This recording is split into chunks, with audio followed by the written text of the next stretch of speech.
eu vou usar meia xícara de água fria. E vou colocar meia xícara de água fervente. Agora aqui eu vou colocar uma colher de sopa de sal grosso. Eu tenho uma colher de chá de açúcar mascavo, orgânico. Sempre que possível, utilize ingredientes orgânicos. Mas caso você não queira, use o açúcar de sua preferência. Nesse ponto aqui, o açúcar ele vai ajudar, juntamente com o sal, a que o fermento faça efeito. Então a gente mistura um pouquinho para dissolver eles dois aqui. Eu agora vou usar 2 colheres de sopa de azeite, mas você pode usar a gordura de sua preferência, óleo ou manteiga. Eu gosto do azeite porque eu acho que ele dá um gostinho especial no pão. Aqui, 2 colheres. Você mistura. E agora a gente vai adicionar 1 colher de sobremesa de fermento para pão. Você joga assim como se fosse um chuveirinho, como se você estivesse fazendo a gelatina. E vamos esperar um minutinho para que esse fermento comece a fazer uma natinha. Uma boa dica, eu gosto de comprar esse fermento sequinho. Tem uns sachêzinhos ou então tem uma embalagem maior se você usa bastante. Eu prefiro esse tipo de fermento, ele seco, porque ele não estraga com tanta facilidade quanto o fermento que você compra fresco. Você mantendo ele na geladeira, fechadinho dentro também de um saco plástico, ele dura bastante. Uma outra coisa muito importante, quando você for comprar o seu fermento, olhe sempre a data de fabricação, não a data de validade. Olhe a data de fabricação, porque o ideal é que você compre sempre ele quando estiver bem novinho, porque a ação dele vai ser muito maior. Caso você compre um fermento que não tenha o efeito esperado, você vai ter que colocar um pouco mais de quantidade para que ele tenha o efeito, né, para fermentar a sua massa. Vocês já estão vendo? Já está começando, ele já começa a afundar e fazer uma natinha. Uma coisa importante é esse equilíbrio da água quente e da água fria. Se você colocar uma água muito quente, você vai acabar com a ação do fermento, porque você inibe o fermento. Se a água estiver também muito fria, não vai ajudar. Então ela tem que ter um equilíbrio. Por isso que eu coloco a mesma quantidade de água. E no caso de você querer fazer um pão maior, é só você ir dobrando a receita, prestando atenção nesse detalhe. A água quente e a água fria tem que estar na mesma quantidade. Agora aqui, eu acho que a gente já pode colocar a farinha. Eu vou usar farinha branca mesmo.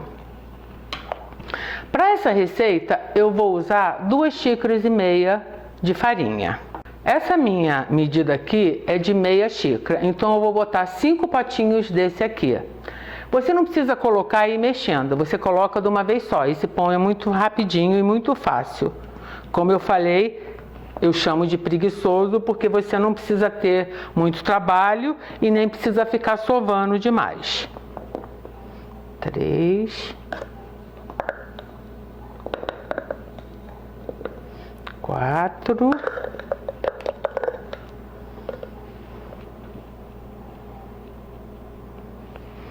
5.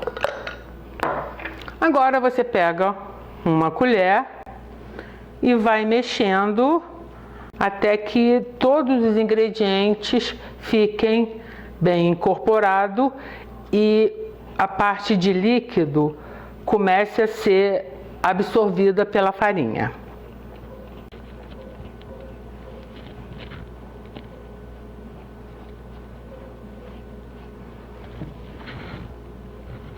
Agora eu vou botar a mão na massa.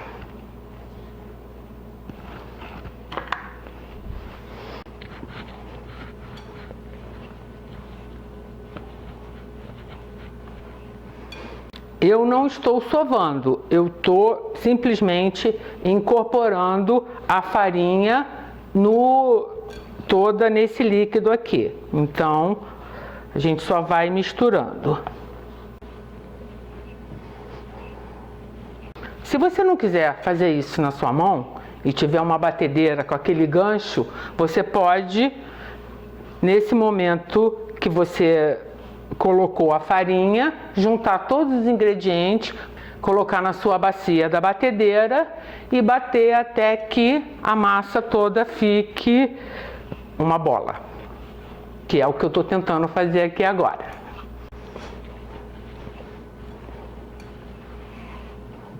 Eu gosto de ir assim, arrastando a massa pelas paredes da vasilha, que aí eu vou vendo conforme ela vai ficando no ponto.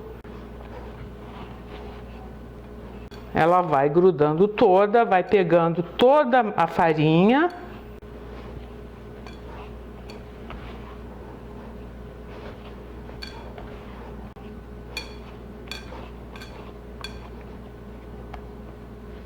Agora eu vou pegar uma forminha de bolo inglês e vou passar um pouquinho de azeite.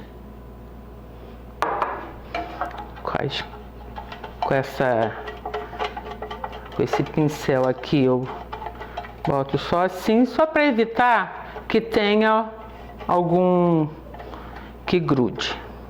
Então vamos botar aqui e você vem com a massa e arruma ela bonitinha aqui na forma. Ela agora precisa crescer um pouquinho antes de você levar para o forno. O tempo de crescimento depende muito da temperatura que está o dia. Se o dia estiver muito frio, ela vai demorar mais tempo para crescer. Se o dia estiver mais quentinho, ela cresce mais rápido.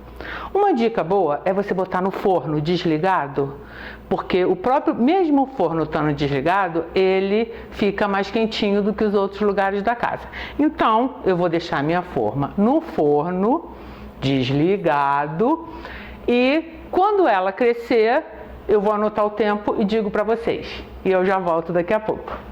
Depois de 1 hora no forno desligado, o meu pãozinho cresceu e apareceu. Agora, o que eu vou fazer? Eu vou levar ele no forno 180 graus por 40 minutos ou até que ele fique douradinho por cima. E daqui a pouco eu volto com essa delícia. Depois de 40 minutinhos, olha que maravilha!